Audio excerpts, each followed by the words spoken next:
1983년 일본 공항 면세점 앞에는 긴 줄이 늘어서 있었습니다. 줄의 정체는 한국에서 건너온 주부들이었고 그들의 손에는 하나같이 코끼리 마크가 새겨진 밥솥이 들려 있었습니다. 그 시절 코끼리 밥솥은 단순한 가전이 아니라 선진국의 상징이었습니다. 2026년 지금 일본 아마존 밥솥 카테고리를 열어보면 세상이 완전히 뒤집혔습니다. 프리미엄 밥솥 베스트셀러 1위에 코끼리 마크는 없습니다. 대신 한국의 쿠쿠가 그 자리를 차지하고 있습니다. 상식적으로 생각하면 밥솥은 일본이 최강이어야 합니다. 세계 최초로 전기밥솥을 만든 나라.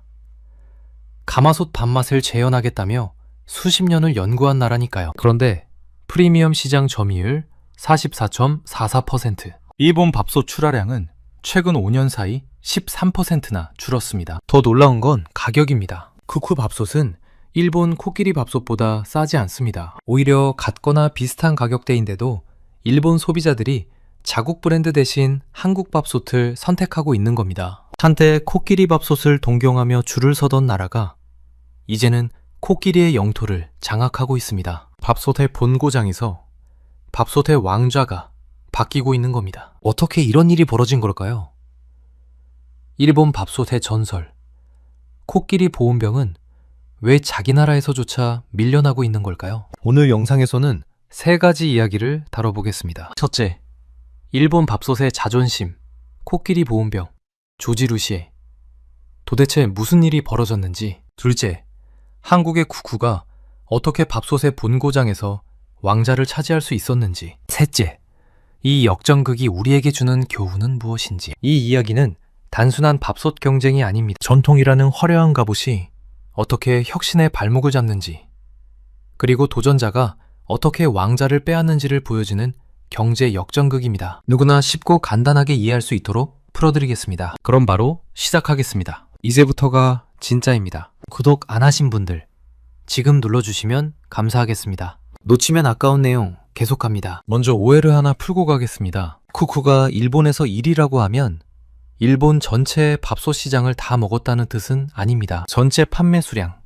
그러니까 2만엔짜리 보급형 밥솥부터 고급 밥솥까지 다 합친 숫자로 보면 아직 일본 브랜드인 조지루시와 타이거가 상위권에 있습니다. 일본 사람들이 동네 가전 매장에서 저렴한 밥솥을 살 때는 여전히 익숙한 자국 브랜드를 집어드니까요. 수십 년 동안 써왔던 브랜드에 대한 신뢰가 쉽게 사라지지는 않습니다. 하지만 프리미엄 시장으로 올라가면 이야기가 완전히 달라집니다. 5만엔 이상 고급 압력밥솥 시장에서 쿠쿠의 트윈 프레셔 마스터 셰프 모델은 점유율 44.44%를 기록하며 해당 카테고리 1위를 차지하고 있습니다. 이걸 쉽게 비유하면 이렇습니다. 자동차 시장 전체를 보면 대중차가 가장 많이 팔리죠. 하지만 고급차, 럭셔리카 시장에서는 완전히 다른 브랜드가 1위를 하고 있잖아요. 밥솥도 똑같습니다. 가장 비싸고 가장 기술력이 높은 밥솥 시장, 그러니까 밥솥의 럭셔리 시장에서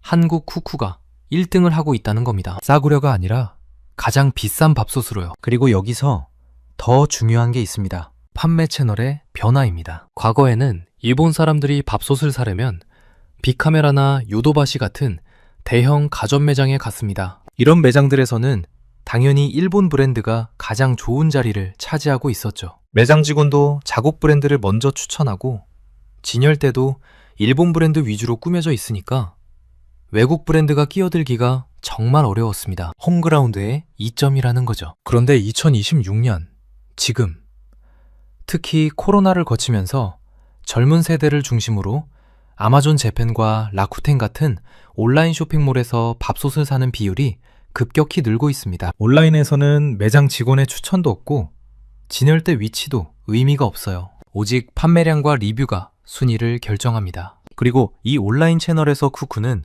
베스트셀러 상위권을 독식하고 있습니다. 구체적으로 볼까요? 아마존 재팬 밥솥 카테고리 1위, 쿠쿠 트윈 프레셔 3인용, 가격은 35,000엔대입니다. 일본 소비자들이 남긴 주요 리뷰 키워드를 보면 찰진 밥맛, 디자인이 예쁘다, 취사 속도가 빠르다. 라쿠텐에서는 쿠쿠 마스터셰프 6인용이 2위를 차지하고 있고요. 가격은 48,000엔대. 리뷰 키워드는 음성 안내가 편리하다. 중간에 뚜껑을 열 수 있어서 좋다. 사용이 쉽다. 그러면 일본의 전설 조지루시는요? 오프라인 매장인 유도바시에서 3위, 대표 모델인 연무치기 5.5합의 가격은 무려 65,000엔대입니다. 쿠쿠 트윈 프레셔보다 거의 2배 가까이 비싼데도 온라인에서는 밀리고 있는 거예요. 정리하면 이렇습니다. 일본 밥솥 시장은 지금 2개, 3개로 쪼개져 있습니다. 오프라인 보급형 시장에서는 일본 브랜드가 아직 버티고 있지만 프리미엄 시장과 온라인 채널에서는 쿠쿠가 확실하게 장악하고 있어요. 그리고 소비의 흐름이 점점 온라인으로, 프리미엄으로 이동하고 있기 때문에 이 격차는 앞으로 더 벌어질 가능성이 높습니다. 여기까지만 들어도 놀라운 이야기인데요. 숫자를 좀 더 깊이 파보면 더 충격적입니다. 숫자는 거짓말을 하지 않습니다. 먼저 쿠쿠의 내수 기반부터 보겠습니다. 쿠쿠는 한국 전기밥솥 시장에서 17년 연속 1위를 기록하고 있습니다. 점유율이 무려 70%에서 75%. 밥솥 4대 중 3대가 쿠쿠라는 뜻이에요. 이게 왜 중요하냐면요.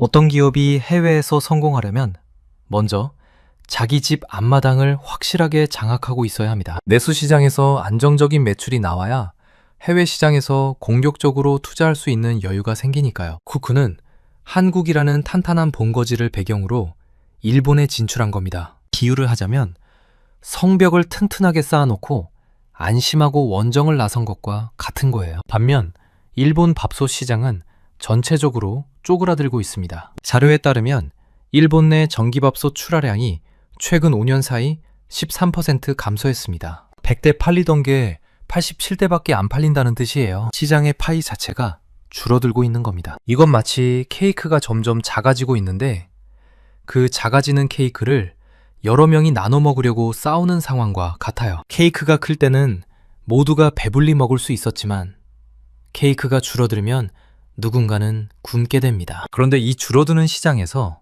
쿠쿠는 오히려 성장하고 있다는 거예요. 전체 케이크가 줄어드는데 쿠쿠의 몫만 커지고 있다는 건 일본 브랜드들의 몫이 그만큼 더 빠르게 줄어들고 있다는 뜻이기도 합니다. 여기서 주목할 숫자가 하나 더 있습니다. 일본 국민 1인당 쌀 소비량이에요. 2020년 기준 50.8kg. 이게 과거의 절반 수준으로 떨어진 겁니다. 이 숫자를 일상으로 환산해 볼게요. 쌀 한 공기가 약 90g이니까 1인당 연간 50.8kg이면 하루에 약 1.5공기 정도입니다. 하루 3끼를 밥으로 먹던 사람들이 이제는 하루 한 끼 반만 밥을 먹고 있는 거예요. 나머지는 빵, 면, 편의점 간편식으로 대체되고 있습니다. 특히 젊은 1인 가구 사이에서 이 현상이 두드러지죠. 밥을 덜 먹으니 밥솥 수요도 줄어드는 건 너무나 당연한 결과입니다. 그리고 결정적인 사건이 있습니다. 일본의 가전 대기업 파나소닉이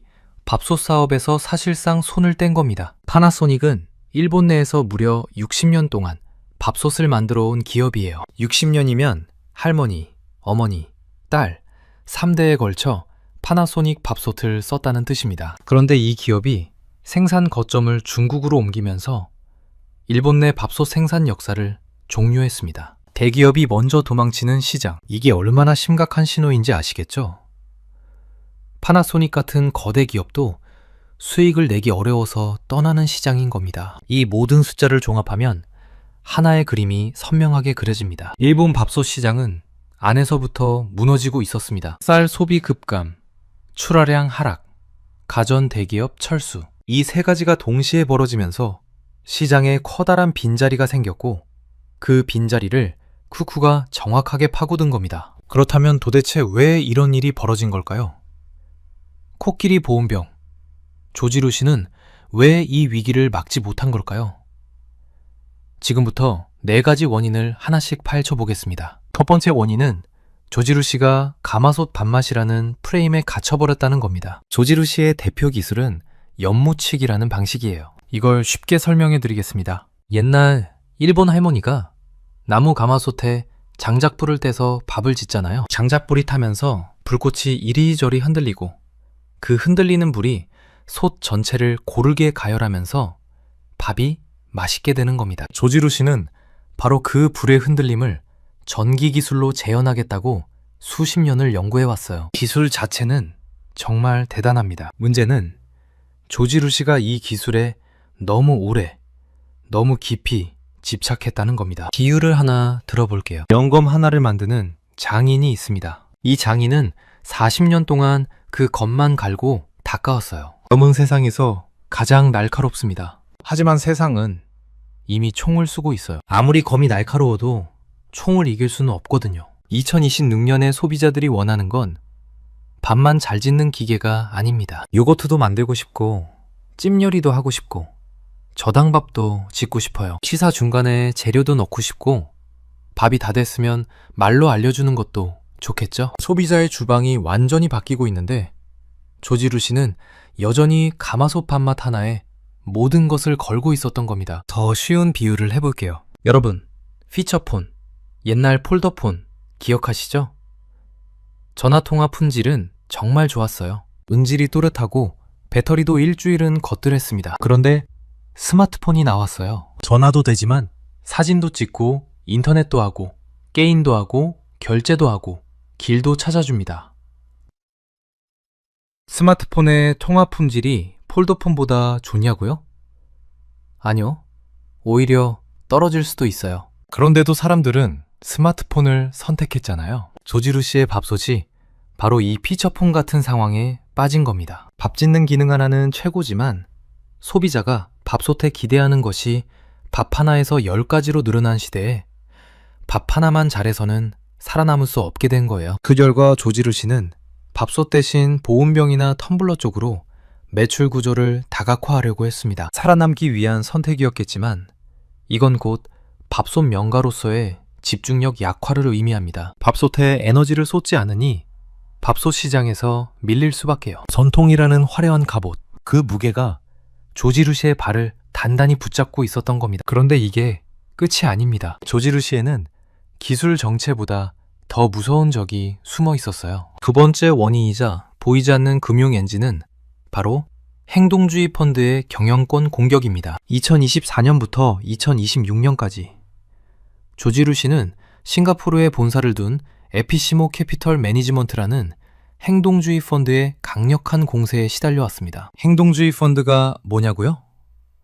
누구나 쉽게 이해할 수 있도록 설명해 드릴게요. 여러분이 작은 빵집을 운영하고 있다고 상상해 보세요. 빵도 잘 팔리고 매일 꾸준히 장사가 되니까 혹시 모를 상황에 대비해서 금고에 돈을 차곡차곡 모아두고 있었어요. 그런데 어느 날 투자자가 나타납니다. 이 투자자가 빵집 지분을 확 사버리더니 이렇게 말하는 거예요. 당신 금고에 돈이 너무 많다. 그 돈을 나한테 나눠줘라. 빵집 경영 방식도 마음에 안 드니까 내가 추천하는 사람을 경영진에 넣어라. 그리고 신메뉴 개발 같은 것에 돈 쓰지 말고 당장 배당을 늘려라. 이게 바로 행동주의 펀드가 하는 일입니다. 에피시모는 조지루 씨에게 정확히 이런 요구를 했어요. 보수적인 경영 방식을 바꿔라. 쌓아둔 현금을 풀어서 배당을 늘려라. 사회이사도 우리가 원하는 사람으로 교체하라. 문제는 이런 싸움이 벌어지면 기업의 에너지가 어디로 빠지느냐는 겁니다. 원래 밥솥 기술 개발에 쏟아야 할 시간과 돈과 집중력이 경영권 방어에 소모되기 시작해요. 법률 자문 비용, 주주총회 대응, 언론관리, 이사회 구성 협상, 이런 것들에 경영진의 에너지가 분산되는 거죠. 비유를 해볼게요. 전쟁터에서 앞에 있는 적과 싸워야 하는데 뒤에서 누군가가 계속 바짓가랑이를 잡아당기고 있는 겁니다. 앞에 적은 쿠쿠이고 뒤에서 바짓가랑이를 잡고 흔드는 건 행동주의 펀드입니다. 앞뒤로 동시에 싸워야 하는 상황에서 전쟁을 제대로 할 수 있겠어요? 집중력이 분산되면 어느 쪽도 제대로 하기 어렵습니다. 물론 에피시모의 압박이 조지루 씨에게 변화의 계기를 만들어준 측면도 있습니다. 실제로 조지루 씨는 무려 32년 만에 중간 배당을 실시했고 주가가 1,800엔대에서 7,000엔대까지 4배 가까이 올랐어요. 주주 입장에서는 좋은 일이죠. 하지만 밥솥 시장에서의 경쟁력이라는 관점에서 보면 전혀 다른 이야기입니다. 이 시기에 조지루 씨는 쿠쿠와의 기술 격차를 좁히거나 벌려야 했는데 오히려 내부 싸움에 발목이 잡혀 있었던 겁니다. 금으로 장식된 무거운 갑옷 위에 투자자들의 무게까지 얹혀진 거예요. 꼼짝도 할 수 없었습니다. 여기서 잠깐 정리하고 가겠습니다. 조지루 씨는 기술 정체와 행동주의 펀드 두 가지 문제를 안고 있었습니다. 안에서는 혁신이 멈추고 밖에서는 투자자가 흔들고 이것만으로도 충분히 힘든 상황인데요. 더 무서운 게 있습니다. 조지루 씨가 발을 딛고 서 있던 바닥 자체가 꺼지고 있었어요. 세 번째 원인은 일본의 소비 구조가 근본적으로 변하고 있다는 겁니다. 아까 말씀드렸죠? 일본의 1인당 쌀 소비량이 과거의 절반인 50.8kg까지 떨어졌습니다. 이건 단순히 밥을 덜 먹는다는 것 이상의 의미예요. 일본의 식문화 자체가 바뀌고 있습니다. 특히 젊은 세대의 변화가 결정적이에요. 아침에 토스트를 먹고 점심에 편의점 도시락이나 라면을 먹고 저녁에만 가끔 밥을 짓습니다. 1인 가구가 급격히 늘어나면서 혼자 먹을 밥을 매번 짓는 것 자체가 귀찮은 거예요. 편의점에서 200엔이면 갓 지은 밥을 살 수 있는데 굳이 밥솥을 돌릴 이유가 있을까요? 이게 밥솥 시장에 어떤 영향을 미치는지 따져보겠습니다. 밥을 하루 3끼 먹던 사람이 하루 한 끼만 밥을 먹으면 밥솥의 사용 빈도가 3분의 1로 줄어듭니다. 사용 빈도가 줄면 밥솥이 고장날 일도 줄어요. 그러면 교체 주기가 길어지죠. 5년에 한 번 바꾸던 밥솥을 8년, 10년에 한 번 바꾸는 겁니다. 게다가 대형 밥솥 수요도 급감하고 있어요. 4인 가족이 함께 쓰던 5.5합짜리 밥솥 대신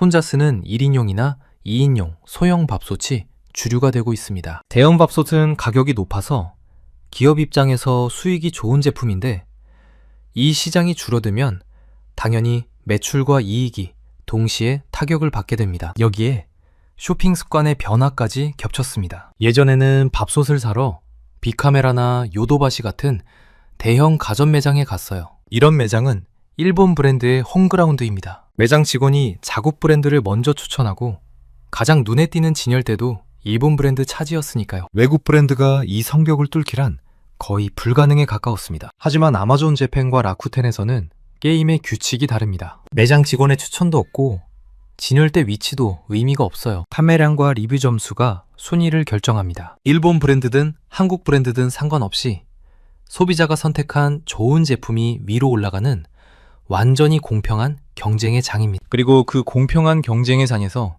쿠쿠가 꼭대기에 올라간 겁니다. 파나소닉이 밥솥 생산을 중국으로 옮기고 일본 내 60년 생산 역사를 끝낸 건 뭘 의미할까요? 일본 가전 대기업들조차 이 시장에서 수익을 내기 어려워졌다는 뜻입니다. 큰 배가 먼저 도망치는 바다에서 작은 배들은 어떻게 될까요? 조지루 씨의 상황을 다시 정리해 볼게요. 무거운 전통의 갑옷을 입고 있고 뒤에서는 투자자에게 바지가랑이를 잡히고 있고 발밑에 땅까지 꺼지고 있습니다. 이 상태에서 앞에 있는 적은 가볍고 빠릅니다. 자, 그러면 그 가볍고 빠른 적, 쿠쿠는 도대체 어떤 무기를 들고 있었던 걸까요? 이번 원인이 바로 이 이야기의 핵심입니다. 네 번째이자 가장 결정적인 원인은 쿠쿠의 기술 초격차입니다. 쿠쿠의 가장 강력한 무기는 트윈 프레셔 시스템이에요. 이름이 좀 어렵죠? 누구나 이해할 수 있도록 풀어드릴게요. 여러분이 압력솥으로 밥을 지어본 적 있으실 겁니다. 압력을 높이면 밥이 찰득해지죠. 한국 사람들이 좋아하는 그 찰진 밥. 잡곡밥에 딱 맞는 밥이 이거예요. 그런데 일본 사람들은 초밥이나 덮밥용처럼 나달이 살아있는 밥도 좋아합니다. 이 밥을 지으려면 압력이 낮아야 해요. 문제는 기존 밥솥으로는 둘 중 하나만 할 수 있었다는 겁니다. 찰진 밥을 잘 짓는 밥솥은 나달밥이 약하고 나달밥을 잘 짓는 밥솥은 찰진 밥이 약하고 마치 비가 올 때 우산을 쓰면 짐을 못 들고 짐을 들면 우산을 못 쓰는 것과 같았어요. 쿠쿠의 트윈 프레셔는 이 문제를 깔끔하게 해결했습니다. 고압 모드에서는 2.0기압까지 올려서 찰지고 쫀득한 밥을 짓고 무압 모드에서는 대기압 수준으로 유지하면서 나달이 살아있는 밥을 짓습니다. 하나의 밥솥에서 두 가지 완전히 다른 밥을 자유자재로 만들 수 있게 된 거죠. 쉽게 비유하면요. 기존 밥솥이 저속기어만 있는 자전거라면 쿠쿠의 트윈 프레셔는 변속기가 달린 자전거입니다. 오르막에서는 가볍게, 내리막에서는 빠르게, 상황에 맞춰서 자유롭게 바꿀 수 있으니까 어떤 길에서든 최적의 성능을 낼 수 있는 거예요. 여기에 사일런트 시스템까지 더해졌습니다. 기존 압력밥솥의 가장 큰 단점이 뭘까요? 소음입니다. 전기가 빠져나올 때 씩씩거리는 소리가 꽤 크거든요. 특히 아침 일찍 밥을 지으면 가족이 잠에서 깨기도 해요. 쿠쿠는 이 증기 배출 소음을 획기적으로 낮춘 사일런트 기술을 개발했습니다. 이게 왜 일본에서 특히 위력을 발휘했느냐면요. 일본의 주거 문화를 생각해보면 됩니다. 아파트 벽이 얇고 이웃 소음에 민감하고 조용한 생활 환경을 극도로 중시하는 나라잖아요. 새벽에 밥솥 돌려도 소리가 안 나는 밥솥. 이건 일본 소비자의 마음을 정확하게 겨냥한 한방이었습니다. 그리고 쿠쿠가 일본 시장에서 보여준 가장 똑똑한 전략이 있어요. 바로 일본어 음성 안내입니다. 밥솥이 말을 합니다. 지금은 취사 중이에요. 곧 완성돼요. 밥이 맛있게 됐어요. 일본어로요. 이건 단순한 편의 기능이 아닙니다. 일본의 고령층 소비자들에게 엄청난 어필 포인트가 됐거든요. 일본은 초고령 사회잖아요. 시력이 약해서 작은 버튼 글씨를 보기 힘든 어르신들에게 밥솥이 직접 말로 알려주는 기능은 정말 고마운 거예요. 기존 일본 밥솥들은 전통적으로 과묵했습니다. 버튼 누르면 끝이에요. 밥이 다 됐는지 안 됐는지 직접 열어봐야 합니다. 그런데 쿠쿠는 친절하게 말을 걸어줘요. 무뚝뚝한 보초병이 지키는 성 옆에 활짝 웃으며 인사하는 요리 친구가 나타난 거죠. 누구한테 가고 싶겠어요? 마지막으로 디자인입니다. 솔직히 일본 밥솥들은 디자인이 투박합니다. 기능에만 집중하다 보니 외형은 크게 신경 쓰지 않았어요. 90년대 느낌이 그대로 남아있는 밥솥들이 많습니다. 쿠쿠는 여기서 판을 뒤집었습니다. 미니멀리즘 디자인, 오브제 컨셉을 도입한 거예요. 주방에 놓아도 인테리어 소품 같은 밥솥. 이건 특히 일본의 젊은 세대를 사로잡았습니다. 정리하면요. 쿠쿠는 단순히 기술 하나로 이긴 게 아닙니다. 2.0기압이라는 압도적 기술력 위에 조용함을 더하고 친절함을 더하고 아름다움까지 얹었습니다. 무거운 갑옷을 입은 기사가 40년대 명검 하나에 의존할 때 쿠쿠는 가벼운 나노수트에 여러 가지 최신 무기를 장착하고 전장에 나선 거예요. 승부가 기울어질 수밖에 없었습니다. 그런데 이 이야기 어디서 많이 본 것 같지 않으신가요? 시계 바늘을 1997년으로 돌려보겠습니다. IMF 외환위기. 한국 경제가 무너지던 그때 대부분의 기업들이 허리띠를 졸라매고 생존에만 집중하고 있었습니다. 그런데 쿠쿠는 이 위기의 한복판에서 정반대의 선택을 합니다. 오히려 공격적인 마케팅을 시작한 거예요. 미친 짓처럼 보이죠? 하지만 정확한 계산이 있었습니다. 환율이 폭등하면서 일본 밥솥 가격이 하루아침에 2배 가까이 뛰었거든요. 10만 원에 살 수 있던 코끼리 밥솥이 갑자기 20만 원이 된 겁니다. 한국 소비자들은 자연스럽게 국산 밥솥을 찾기 시작했어요. 쿠쿠는 바로 이 타이밍을 놓치지 않았습니다. 위기가 기회로 바뀐 순간이었죠. 그 결과 한국 시장에서 일본 밥솥 해시가 말랐습니다. 1983년에 줄 서서 사던 코끼리 밥솥이 한국 주방에서 완전히 사라진 거예요. 그리고 그 자리를 쿠쿠가 차지했습니다. 이게 오늘날 쿠쿠가 한국 시장 점유율 70% 이상, 17년 연속 1위를 유지하는 출발점이 됐습니다. 그리고 이건 밥솥만의 이야기가 아닙니다. 한국과 일본 기업 사이에서 이런 역전은 놀라울 정도로 비슷한 패턴으로 반복되어 왔어요. TV 시장을 보세요. 한때 소니의 트리니트로는 TV의 전설이었습니다. 세계 최고의 화질, 타의 추종을 불허하는 브랜드 파워. 그런데 삼성과 LG가 LCD와 OLED라는 새로운 기술로 그 왕자를 빼앗았죠. 반도체도 마찬가지입니다. 일본이 세계를 지배하던 메모리 반도체 시장을 삼성전자가 뒤집었어요. 스마트폰도 그렇습니다. 일본의 소니, 샤프, 파나소닉이 지배하던 모바일 시장을 삼성이 장악했죠. 소니도, 일본 반도체 기업들도 조지루시와 마찬가지로 기존 기술에 집착했고 한국 기업들은 새로운 방향에 과감하게 투자했습니다. 이 모든 역전에는 놀라울 정도로 똑같은 패턴이 숨어 있어요. 1단계, 일본 기업이 뛰어난 기술로 시장을 장악합니다. 2단계, 그 기술에 너무 오래 안주합니다. 전통이라는 이름으로요. 3단계, 한국 기업이 공격적인 연구 개발로 새로운 기술을 만들어냅니다. 4단계, 시장 환경이 변하면서 기존 강자의 약점이 드러납니다. 5단계,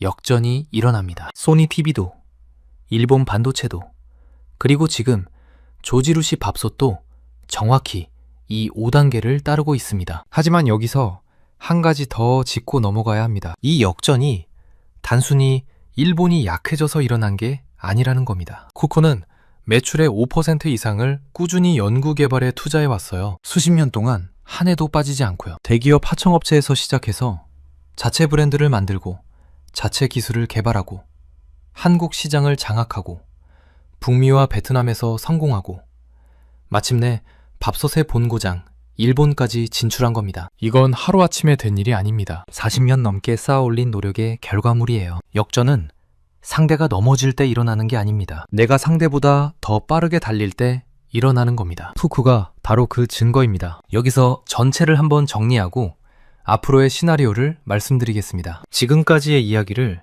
하나로 묶어보겠습니다. 코끼리 보온병 조지루 씨가 흔들리고 있는 건 단순히 한 가지 이유가 아닙니다. 4가지 원인이 동시에 작용한 결과예요. 첫째, 가마솥 밥맛이라는 프레임에 갇혀 기술 혁신이 멈췄습니다. 피처폰에서 스마트폰으로 세상이 바뀌는데 통화 품질만 고집한 셈이죠. 둘째, 행동주의 펀드의 경영권 공격으로 내부 에너지가 분산됐습니다. 전쟁 중에 뒤에서 바짓가랑이를 잡힌 겁니다. 셋째, 일본 소비 구조 자체가 변하면서 밥솥 시장의 케이크가 줄어들었습니다. 넷째, 쿠쿠가 기술 초격차, 저소음, 음성 안내, 디자인까지 모두 갖추고 빈자리를 장악했습니다. 이걸 처음부터 끝까지 따라온 갑옷 비유로 마무리하면 이렇습니다. 조지루 씨는 전통이라는 금으로 장식된 화려한 갑옷을 입고 있었습니다. 이 갑옷은 한때 적의 어떤 공격도 막아주는 최강의 방어구였죠. 하지만 시간이 지나면서 갑옷 위에 무게가 하나씩 더해졌어요. 기술 정체라는 무게, 행동주의 펀드라는 무게, 시장 축소라는 무게. 갑옷을 입은 기사는 정정 움직일 수가 없게 됐습니다. 반면 쿠쿠는 가벼운 나노수트를 입고 있었어요. 새로운 기술, 빠른 의사결정, 유연한 현지화 전략. 움직임이 빠르고 자유로웠죠. 결국 무거운 갑옷의 기사는 가벼운 수트의 기사에게 추월당할 수밖에 없었습니다. 그렇다면 앞으로는 어떻게 될까요? 2가지 시나리오를 생각해 볼 수 있습니다. 시나리오 2번, 조지루 씨가 반격에 성공하는 경우입니다. 실제로 조지루 씨는 지금 변화를 시도하고 있어요. 32년 만에 중간 배당 실시, 주가 4배 상승. 이건 경영쇄신에 대한 시장의 기대감이 반영된 겁니다. 만약 조지루 씨가 무거운 갑옷을 벗어던지고 새로운 기술에 과감하게 투자한다면 일본 본토라는 홈 어드밴티지가 있기 때문에 반격의 여지는 충분히 있습니다. 100년 넘는 역사를 가진 기업의 저력을 무시해서는 안 되거든요. 시나리오 2번, 쿠쿠가 일본 전체 시장까지 장악하는 경우입니다. 지금 쿠쿠는 프리미엄 시장과 온라인 채널에서 1위예요.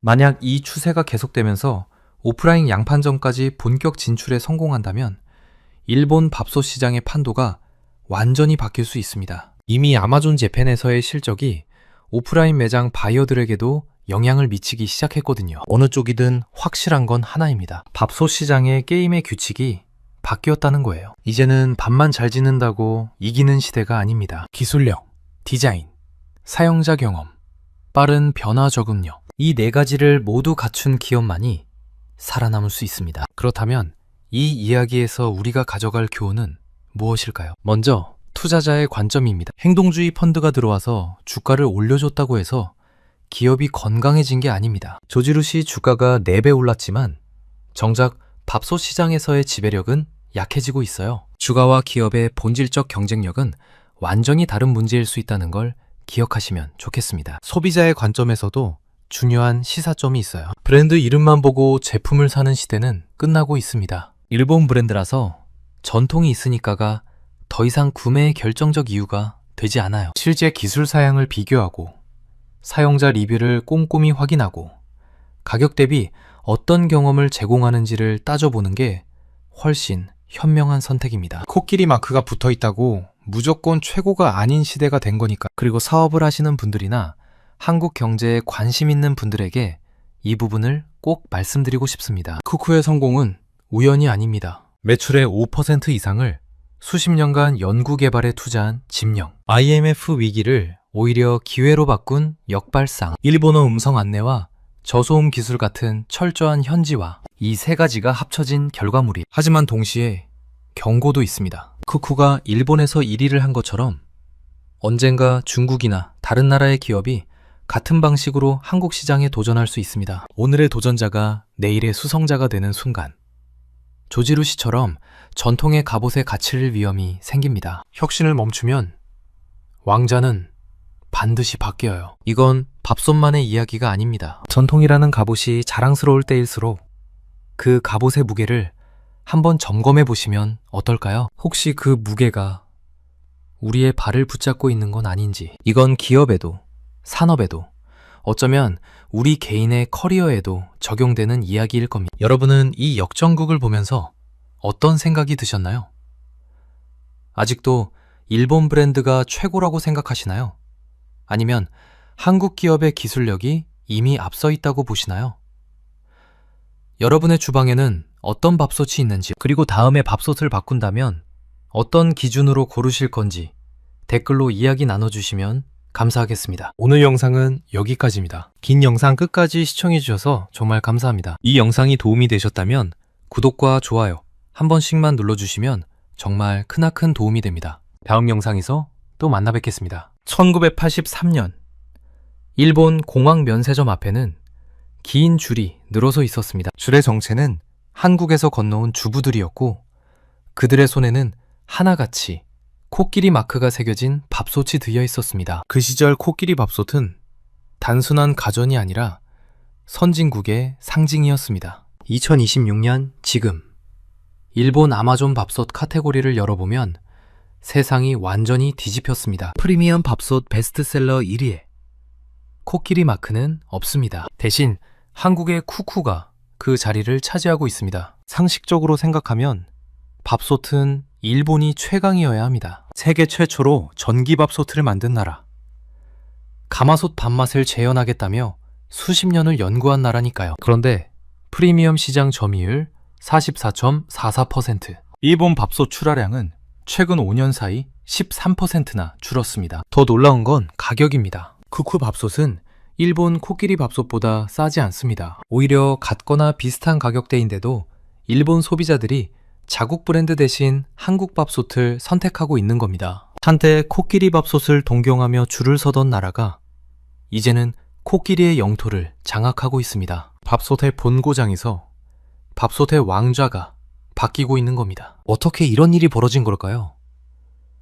일본 밥솥의 전설, 코끼리 보온병은 왜 자기 나라에서조차 밀려나고 있는 걸까요? 오늘 영상에서는 세 가지 이야기를 다뤄보겠습니다. 첫째, 일본 밥솥의 자존심, 코끼리 보온병, 조지루 씨에 도대체 무슨 일이 벌어졌는지. 둘째, 한국의 쿠쿠가 어떻게 밥솥의 본고장에서 왕자를 차지할 수 있었는지. 셋째, 이 역전극이 우리에게 주는 교훈은 무엇인지. 이 이야기는 단순한 밥솥 경쟁이 아닙니다. 전통이라는 화려한 갑옷이 어떻게 혁신의 발목을 잡는지, 그리고 도전자가 어떻게 왕자를 빼앗는지를 보여주는 경제 역전극입니다. 누구나 쉽고 간단하게 이해할 수 있도록 풀어드리겠습니다. 그럼 바로 시작하겠습니다. 이제부터가 진짜입니다. 구독 안 하신 분들 지금 눌러주시면 감사하겠습니다. 놓치면 아까운 내용 계속합니다. 먼저 오해를 하나 풀고 가겠습니다. 쿠쿠가 일본에서 1위라고 하면 일본 전체 밥솥 시장을 다 먹었다는 뜻은 아닙니다. 전체 판매 수량,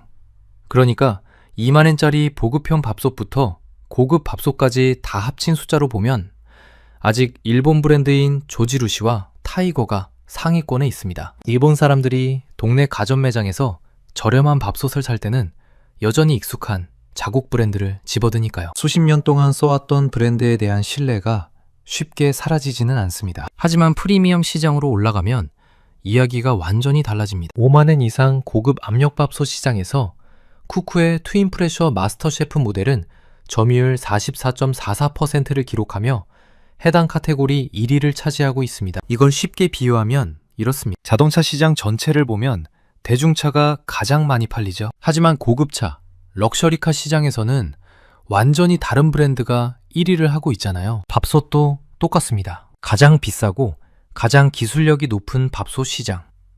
그러니까 밥솥의 럭셔리 시장에서 한국 쿠쿠가 1등을 하고 있다는 겁니다. 싸구려가 아니라 가장 비싼 밥솥으로요. 그리고 여기서 더 중요한 게 있습니다. 판매 채널의 변화입니다. 과거에는 일본 사람들이 밥솥을 사려면 빅카메라나 요도바시 같은 대형 가전 매장에 갔습니다. 이런 매장들에서는 당연히 일본 브랜드가 가장 좋은 자리를 차지하고 있었죠. 매장 직원도 자국 브랜드를 먼저 추천하고 진열대도 일본 브랜드 위주로 꾸며져 있으니까 외국 브랜드가 끼어들기가 정말 어려웠습니다. 홈그라운드의 이점이라는 거죠. 그런데 2026년, 지금 특히 코로나를 거치면서 젊은 세대를 중심으로 아마존 재팬과 라쿠텐 같은 온라인 쇼핑몰에서 밥솥을 사는 비율이 급격히 늘고 있습니다. 온라인에서는 매장 직원의 추천도 없고 진열대 위치도 의미가 없어요. 오직 판매량과 리뷰가 순위를 결정합니다. 그리고 이 온라인 채널에서 쿠쿠는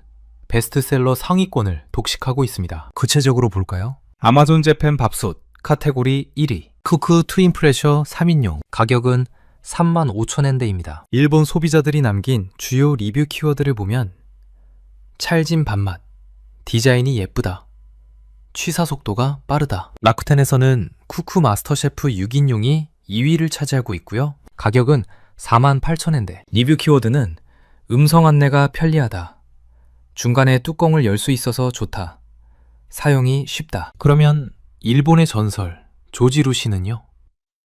오프라인 매장인 유도바시에서 3위, 대표 모델인 연무치기 5.5합의 가격은 무려 65,000엔대입니다. 쿠쿠 트윈 프레셔보다 거의 2배 가까이 비싼데도 온라인에서는 밀리고 있는 거예요. 정리하면 이렇습니다. 일본 밥솥 시장은 지금 2개, 3개로 쪼개져 있습니다. 오프라인 보급형 시장에서는 일본 브랜드가 아직 버티고 있지만 프리미엄 시장과 온라인 채널에서는 쿠쿠가 확실하게 장악하고 있어요. 그리고 소비의 흐름이 점점 온라인으로, 프리미엄으로 이동하고 있기 때문에 이 격차는 앞으로 더 벌어질 가능성이 높습니다. 여기까지만 들어도 놀라운 이야기인데요. 숫자를 좀 더 깊이 파보면 더 충격적입니다. 숫자는 거짓말을 하지 않습니다. 먼저 쿠쿠의 내수 기반부터 보겠습니다. 쿠쿠는 한국 전기밥솥 시장에서 17년 연속 1위를 기록하고 있습니다. 점유율이 무려 70%에서 75%. 밥솥 4대 중 3대가 쿠쿠라는 뜻이에요. 이게 왜 중요하냐면요.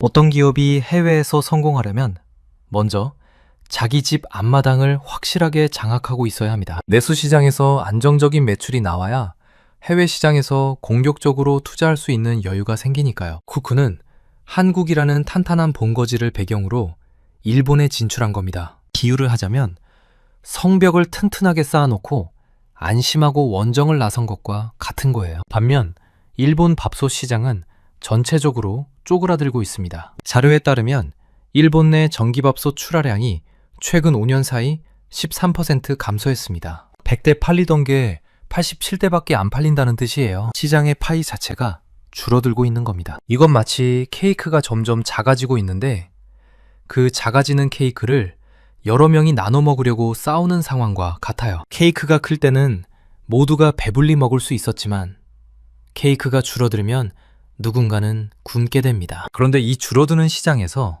쿠쿠는 오히려 성장하고 있다는 거예요. 전체 케이크가 줄어드는데 쿠쿠의 몫만 커지고 있다는 건 일본 브랜드들의 몫이 그만큼 더 빠르게 줄어들고 있다는 뜻이기도 합니다. 여기서 주목할 숫자가 하나 더 있습니다. 일본 국민 1인당 쌀 소비량이에요. 2020년 기준 50.8kg. 이게 과거의 절반 수준으로 떨어진 겁니다. 이 숫자를 일상으로 환산해 볼게요. 쌀 한 공기가 약 90g이니까 1인당 연간 50.8kg이면 하루에 약 1.5공기 정도입니다. 하루 3끼를 밥으로 먹던 사람들이 이제는 하루 한 끼 반만 밥을 먹고 있는 거예요. 나머지는 빵, 면, 편의점 간편식으로 대체되고 있습니다. 특히 젊은 1인 가구 사이에서 이 현상이 두드러지죠. 밥을 덜 먹으니 밥솥 수요도 줄어드는 건 너무나 당연한 결과입니다. 그리고 결정적인 사건이 있습니다. 일본의 가전 대기업 파나소닉이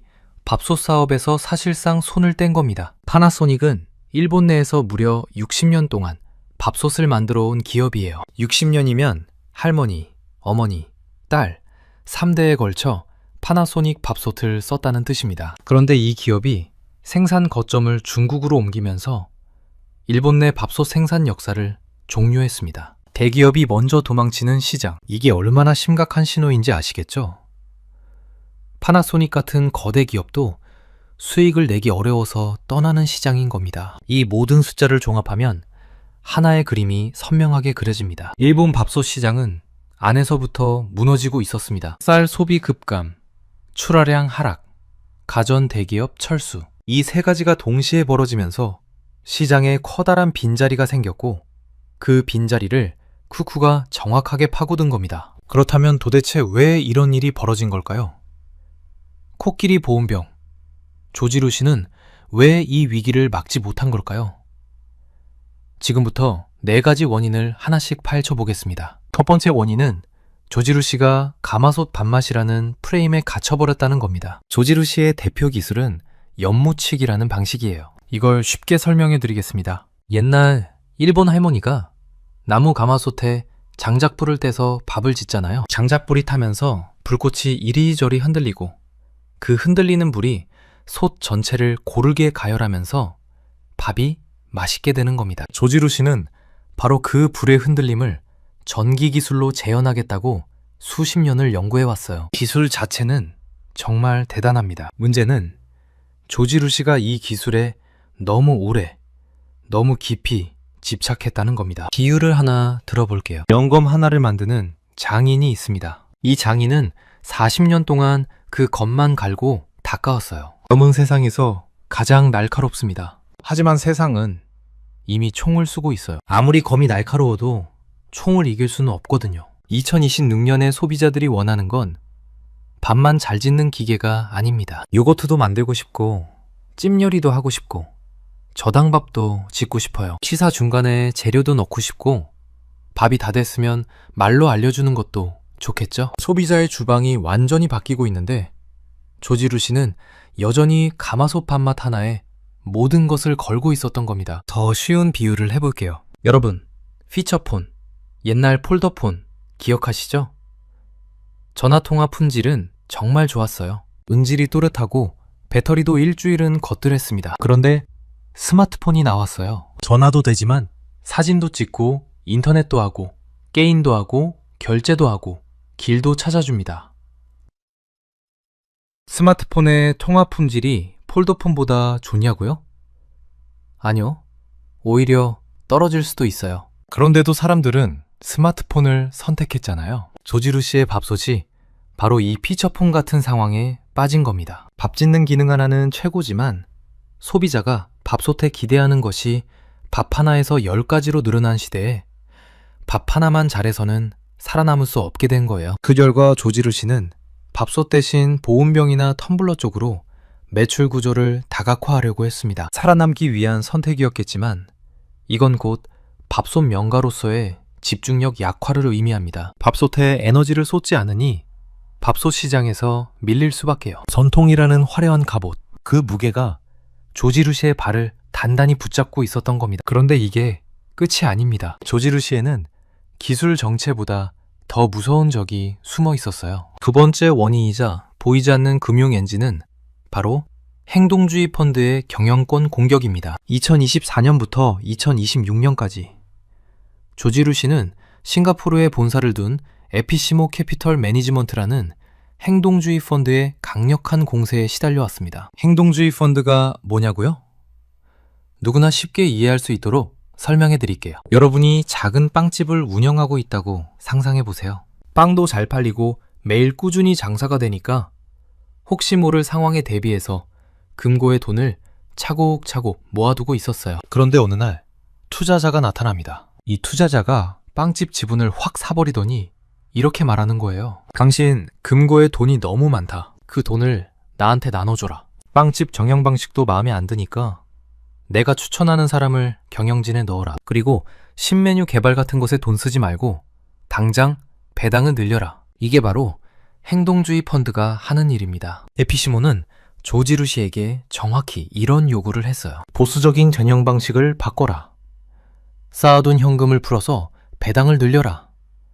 사회이사도 우리가 원하는 사람으로 교체하라. 문제는 이런 싸움이 벌어지면 기업의 에너지가 어디로 빠지느냐는 겁니다. 원래 밥솥 기술 개발에 쏟아야 할 시간과 돈과 집중력이 경영권 방어에 소모되기 시작해요. 법률 자문 비용, 주주총회 대응, 언론 관리, 이사회 구성 협상, 이런 것들에 경영진의 에너지가 분산되는 거죠. 비유를 해볼게요.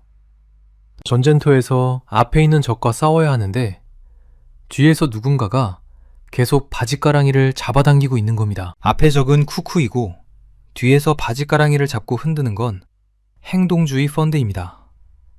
앞뒤로 동시에 싸워야 하는 상황에서 전쟁을 제대로 할 수 있겠어요?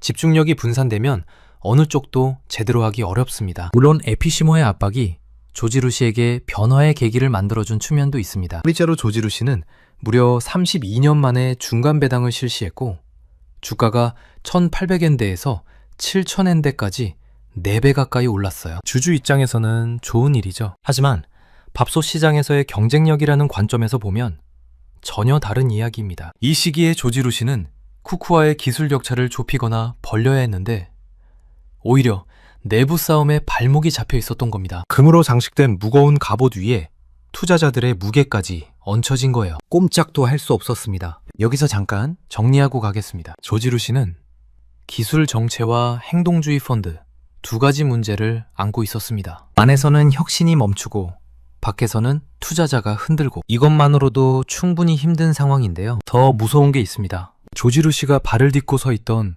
바닥 자체가 꺼지고 있었어요. 세 번째 원인은 일본의 소비 구조가 근본적으로 변하고 있다는 겁니다. 아까 말씀드렸죠?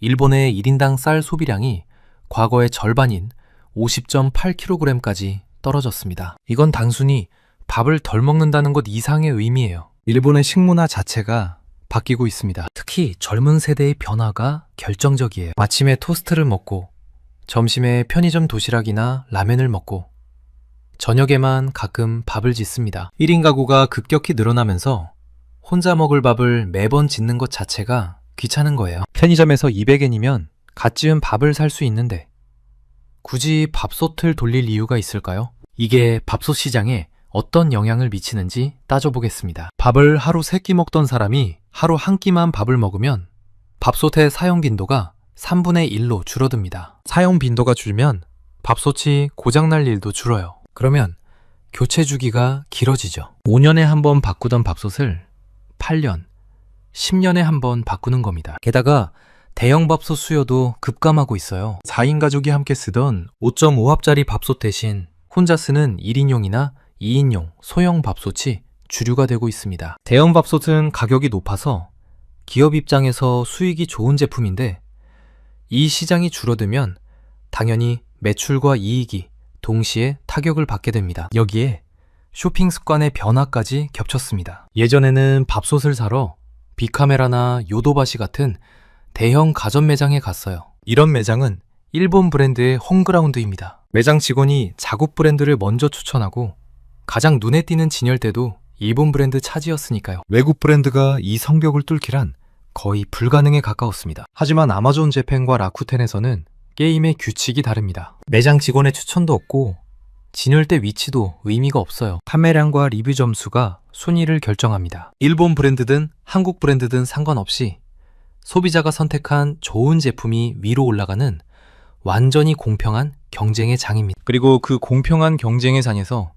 쿠쿠가 꼭대기에 올라간 겁니다. 파나소닉이 밥솥 생산을 중국으로 옮기고 일본 내 60년 생산 역사를 끝낸 건 뭘 의미할까요?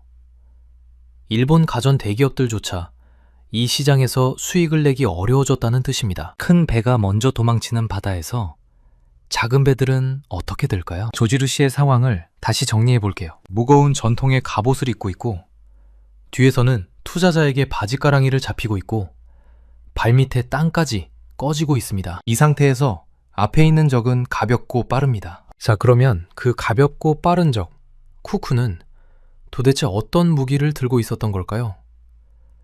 이번 원인이 바로 이 이야기의 핵심입니다. 네 번째이자 가장 결정적인 원인은 쿠쿠의 기술 초격차입니다. 쿠쿠의 가장 강력한 무기는 트윈 프레셔 시스템이에요. 이름이 좀 어렵죠? 누구나 이해할 수 있도록 풀어드릴게요. 여러분이 압력솥으로 밥을 지어본 적 있으실 겁니다. 압력을 높이면 밥이 찰득해지죠. 한국 사람들이 좋아하는 그 찰진 밥. 잡곡밥에 딱 맞는 밥이 이거예요. 그런데 일본 사람들은 초밥이나 덮밥용처럼 나달이 살아있는 밥도 좋아합니다. 이 밥을 지으려면 압력이 낮아야 해요. 문제는 기존 밥솥으로는 둘 중 하나만 할 수 있었다는 겁니다. 찰진 밥을 잘 짓는 밥솥은 나달밥이 약하고, 나달밥을 잘 짓는 밥솥은 찰진 밥이 약하고, 마치 비가 올 때 우산을 쓰면 짐을 못 들고 짐을 들면 우산을 못 쓰는 것과 같았어요. 쿠쿠의 트윈프레셔는 이 문제를 깔끔하게 해결했습니다. 고압 모드에서는 2.0기압까지 올려서 찰지고 쫀득한 밥을 짓고, 무압 모드에서는 대기압 수준으로 유지하면서 나달이 살아있는 밥을 짓습니다. 하나의 밥솥에서 두 가지 완전히 다른 밥을 자유자재로 만들 수 있게 된 거죠. 쉽게 비유하면요, 기존 밥솥이 저속기어만 있는 자전거라면 쿠쿠의 트윈프레셔는 변속기가 달린 자전거입니다. 오르막에서는 가볍게, 내리막에서는 빠르게, 상황에 맞춰서 자유롭게 바꿀 수 있으니까 어떤 길에서든 최적의 성능을 낼 수 있는 거예요. 여기에 사일런트 시스템까지 더해졌습니다. 기존 압력밥솥의 가장 큰 단점이 뭘까요?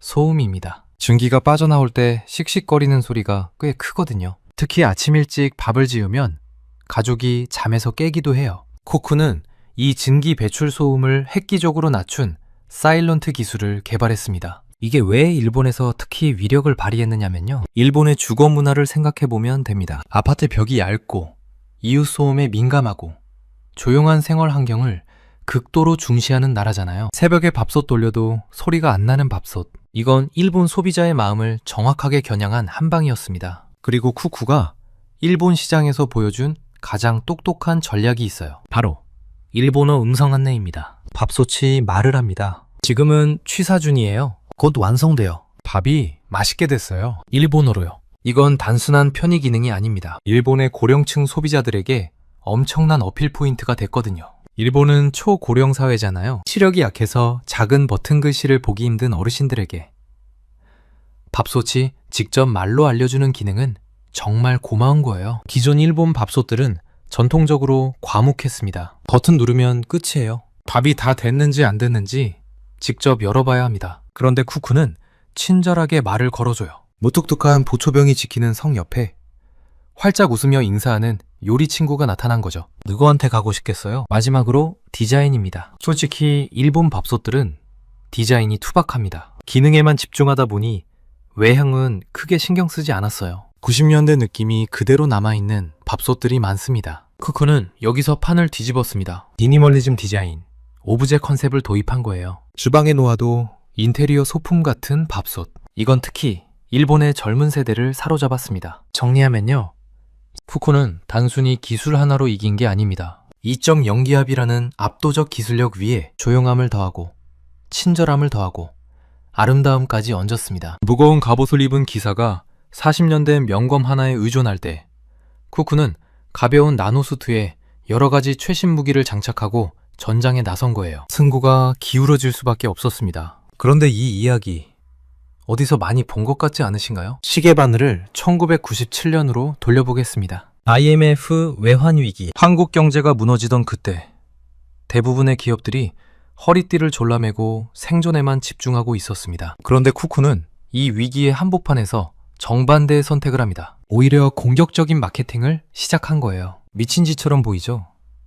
하지만 정확한 계산이 있었습니다. 환율이 폭등하면서 일본 밥솥 가격이 하루아침에 2배 가까이 뛰었거든요. 10만 원에 살 수 있던 코끼리 밥솥이 갑자기 20만 원이 된 겁니다. 한국 소비자들은 자연스럽게 국산 밥솥을 찾기 시작했어요. 쿠쿠는 바로 이 타이밍을 놓치지 않았습니다. 위기가 기회로 바뀐 순간이었죠. 그 결과 한국 시장에서 일본 밥솥 해시가 말랐습니다. 1983년에 줄 서서 사던 코끼리 밥솥이 한국 주방에서 완전히 사라진 거예요. 그리고 그 자리를 쿠쿠가 차지했습니다. 이게 오늘날 쿠쿠가 한국 시장 점유율 70% 이상, 17년 연속 1위를 유지하는 출발점이 됐습니다. 그리고 이건 밥솥만의 이야기가 아닙니다. 한국과 일본 기업 사이에서 이런 역전은 놀라울 정도로 비슷한 패턴으로 반복되어 왔어요. TV 시장을 보세요. 한때 소니의 트리니트로는 TV의 전설이었습니다. 세계 최고의 화질,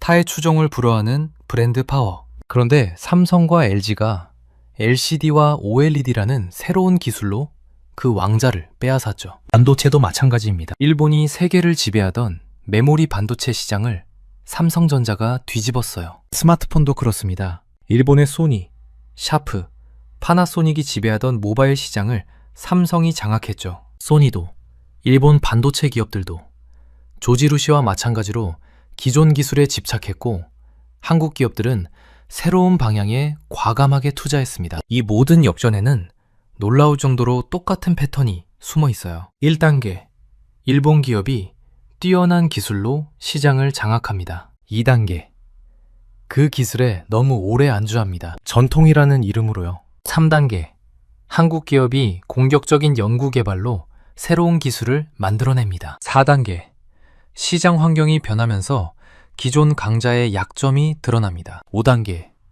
역전이 일어납니다. 소니 TV도, 일본 반도체도, 그리고 지금 조지루시 밥솥도 정확히 이 5단계를 따르고 있습니다. 하지만 여기서 한 가지 더 짚고 넘어가야 합니다. 이 역전이 단순히 일본이 약해져서 일어난 게 아니라는 겁니다. 쿠코는 매출의 5% 이상을 꾸준히 연구개발에 투자해왔어요. 수십 년 동안 한 해도 빠지지 않고요. 대기업 하청업체에서 시작해서 자체 브랜드를 만들고 자체 기술을 개발하고 한국 시장을 장악하고 북미와 베트남에서 성공하고 마침내 밥솥의 본고장 일본까지 진출한 겁니다. 이건 하루아침에 된 일이 아닙니다. 40년 넘게 쌓아올린 노력의 결과물이에요. 역전은 상대가 넘어질 때 일어나는 게 아닙니다. 내가 상대보다 더 빠르게 달릴 때 일어나는 겁니다. 쿠쿠가 바로 그 증거입니다. 여기서 전체를 한번 정리하고 앞으로의 시나리오를 말씀드리겠습니다. 지금까지의 이야기를 하나로 묶어보겠습니다. 코끼리 보온병 조지루시가 흔들리고 있는 건 단순히 한 가지 이유가 아닙니다. 네 가지 원인이 동시에 작용한 결과예요. 첫째, 가마솥 밥맛이라는 프레임에 갇혀 기술 혁신이 멈췄습니다. 피처폰에서 스마트폰으로 세상이 바뀌는데 통화 품질만 고집한 셈이죠. 둘째, 행동주의 펀드의 경영권 공격으로 내부 에너지가 분산됐습니다. 전쟁 중에 뒤에서 바짓가랑이를 잡힌 겁니다. 셋째, 일본 소비 구조 자체가 변하면서 밥솥 시장의 케이크가 줄어들었습니다. 넷째, 쿠쿠가 기술 초격차, 저소음, 음성 안내, 디자인까지 모두 갖추고 빈자리를 장악했습니다. 이걸 처음부터 끝까지 따라온 갑옷 비유로 마무리하면 이렇습니다. 조지루시는 전통이라는 금으로 장식된 화려한 갑옷을 입고 있었습니다. 이 갑옷은 한때 적의 어떤 공격도 막아주는 최강의 방어구였죠. 하지만 시간이 지나면서 갑옷 위에 무게가 하나씩 더해졌어요. 기술 정체라는 무게, 행동주의 펀드라는 무게, 시장 축소라는 무게. 갑옷을 입은 기사는 점점 움직일 수가 없게 됐습니다. 반면 쿠쿠는 가벼운 나노수트를 입고 있었어요. 새로운 기술, 빠른 의사결정, 유연한 현지화 전략. 움직임이 빠르고 자유로웠죠. 결국 무거운 갑옷의 기사는 가벼운 수트의 기사에게 추월당할 수밖에 없었습니다. 그렇다면 앞으로는 어떻게 될까요? 두 가지 시나리오를 생각해 볼 수 있습니다. 시나리오 1번, 조지루시가 반격에 성공하는 경우입니다. 실제로 조지루시는 지금 변화를 시도하고 있어요. 32년 만에 중간 배당 실시, 주가 4배 상승. 이건 경영 쇄신에 대한 시장의 기대감이 반영된 겁니다. 만약 조지루시가 무거운 갑옷을 벗어던지고 새로운 기술에 과감하게 투자한다면 일본 본토라는 홈 어드밴티지가 있기 때문에 반격의 여지는 충분히 있습니다. 100년 넘는 역사를 가진 기업의 저력을 무시해서는 안 되거든요. 시나리오 2번, 쿠쿠가 일본 전체 시장까지 장악하는 경우입니다. 지금 쿠쿠는 프리미엄 시장과 온라인 채널에서 1위예요.